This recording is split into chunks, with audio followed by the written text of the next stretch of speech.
Connect news media ताबीरिबसिंगबु तरामना ओक्चरी भारत म्यांमार की मरक्ता लेरक्पा free movement regime FMR 8 February दगी थिंजिनख्रे होम मिनिस्टर अमित शाह ना हाइख्रे मिनिस्ट्री ना भारत म्यांमार की मरक्ता फ्री मूवमेंट रेजिम FMR लोइसननब डिसीजन लौरे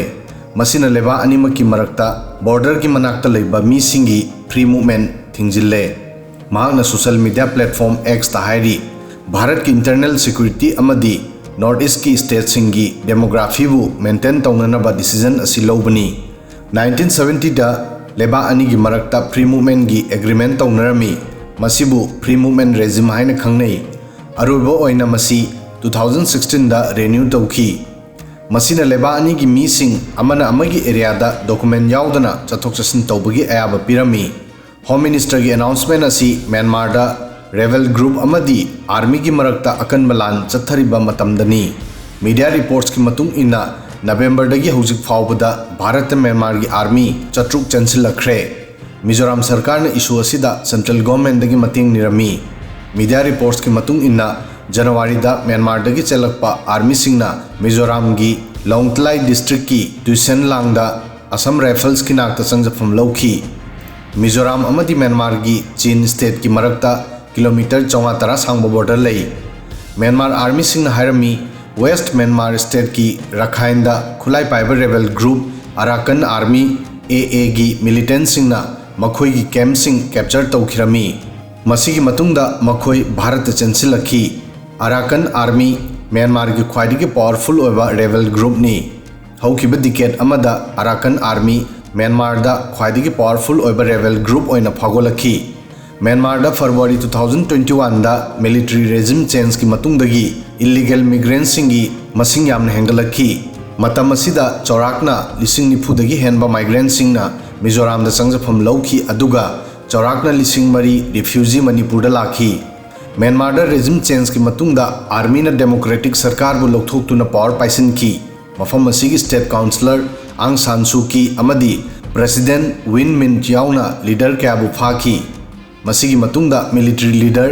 मिन आंग हलिंगना मसाबु लेबा असिगी प्राइम मिनिस्टर ओइना अनाउंस तौखी आर्मी ना लेबा असिदा सही अनी की इमरजेंसी लाउथोखी मसिगी मतुंगदगी म्यांमार दा सिविल वार चथरकली मरम मसिना मसिंग यामलबा मीसिंग माइग्रेंट तौनरखी अदुगा अतोप नकल अमदना म्यांमार दा चथरकलिबा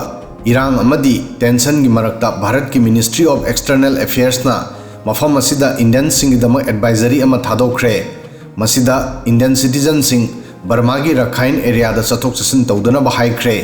मिनिस्ट्री की माइकैदगी मसी हाइकी मदुदी रखाइन एरिया दा लेरिबा इंडियन खुदक सेफ ओइबा मफमदा चटननबा हाइख्रे एक्सटर्नल अफेयर्स मिनिस्ट्री ना एडवाइजरी दा हाइरी फिवम फत्रबा सिक्योरिटी सिचुएशन लैंडलाइन याउना कम्युनिकेशन की अतोप उपायसिंग फसलक्ट्री दरकार ओइबा पोलम सिंह अवाट पहेंगलगली फिवम असिबु येंगदुना इंडियन सिटीजन पुंबदा एडवाइस पीरी मदुदी मखोई म्यांमार की रखाइन स्टेट दा चथोक चसिन तौगनु इंडियन सिटीजन हानदगी रखाइन दा लेबसिंग खुदक मफम असी थादोकनबसु एडवाइस पीरी म्यांमार दा चथरिबा सिविल वार असिना भारत दा मसीगी इफेक्ट फंगली म्यांमार गा लोइनना भारत की बॉर्डर फ्री ओइरी मसी भारत की स्टेट मरी मिजोराम मणिपुर नागालैंड अमदी अरुणाचल प्रदेश का समनरी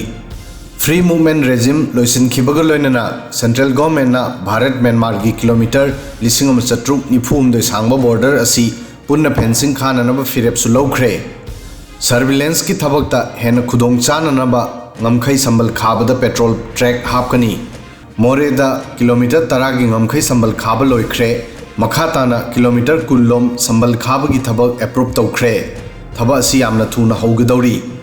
भारत म्यांमार बॉर्डर फेंसिंग तौबगी लौखलगलिबा सेंटर की खोंथांग असिना मणिपुर दा चाउना कानबा फंगनी ngमखै संबल खादबना मरम ओइदुना हौखिबा चही कयासिदा आइन काइना मिटोप चंगसिलकपदगी अमदी ड्रग ट्रैफिकिंग की अचौबा प्रॉब्लम कया मणिपुर ना मायोकनदुना लाक्लिबा असि खरदी साफरनी बॉर्डर फेंसिंग तौबा असि मणिपुर की दमक्तदी यामना तंगाई फदबनी वीडियो सिदा ngasi की दिमतांग सोय फावबदंग थागसरी।